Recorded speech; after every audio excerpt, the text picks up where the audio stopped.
Over 9 lakh people from the state have got clearance to get Aadhaar cards, and this was announced by Chief Minister Himanta Biswa Sharma today during a press meet. CM Sharma informed that a total of 9,35,682 people have got clearance from the Union Home Ministry to get Aadhaar cards.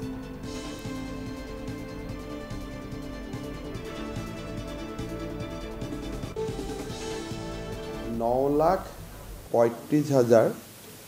682 জন ব্যক্তিৰ আধাৰ card Bharat চৰকাৰে যদিও biometric সংগ্ৰহ কৰিছিলে কিন্তু আধাৰ কাৰ্ডসমূহ বিতৰণ কৰাটো বন্ধ কৰি ৰাখিছিলে এই লোকসকল সেই লোকসকল আছিল যিসকলে ফেব্ৰুৱাৰী 2019 ৰ পৰা আগষ্ট 2024 এই সময়ছোৱাৰ ভিতৰত এনআৰসি বা আধাৰ কেন্দ্ৰসমূহত বায়োমেট্ৰিক দিবৰ বাবে তেওঁলোকে সেই কেন্দ্ৰসমূহলৈ গৈছিল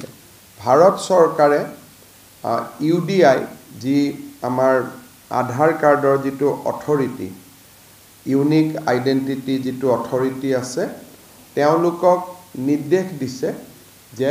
অসমৰ বন্ধ হৈ থকা আধাৰ কাৰ্ডসমূহ মুকলি কৰি দিব লাগে আৰু যাৰ আধাৰ কাৰ্ডৰ যোন যোগ্য ব্যক্তি যাৰ পৰা আমি বায়োমেট্ৰিক সেই সময়ত লৈছিলো এতিয়া অসমত এই এটা বহু দিনৰ যিটো এটা ইস্যু পুঞ্জীভূত হৈ আছিল 9,35,682 গৰাকী ব্যক্তিৰ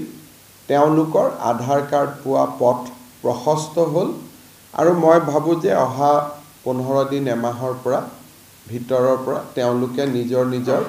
আধাৰ কেন্দ্ৰত গৈ আধাৰসমূহ সংগ্ৰহ কৰিব পাৰিব য'ত তেওঁলোকে বায়োমেট্ৰিক্স দিছিলে বা ইউডিআই কৰ্তৃপক্ষই বেলেগ ব্যৱস্থাও কৰিব পাৰে যে তেওঁলোকে কোড গৈ আধাৰ কাৰ্ডখিনি সংগ্ৰহ কৰি লাগিব কিন্তু ভাৰত চৰকাৰে ইতিমধ্যে যিহেতু আগৰ যিটো নিষেধাজ্ঞা সেইটো তেওঁলোকে প্ৰত্যাহাৰ কৰিছে আৰু এতিয়া আধাৰ কাৰ্ড পোৱাৰ পথ সকলোৰে প্ৰশস্ত হ'ল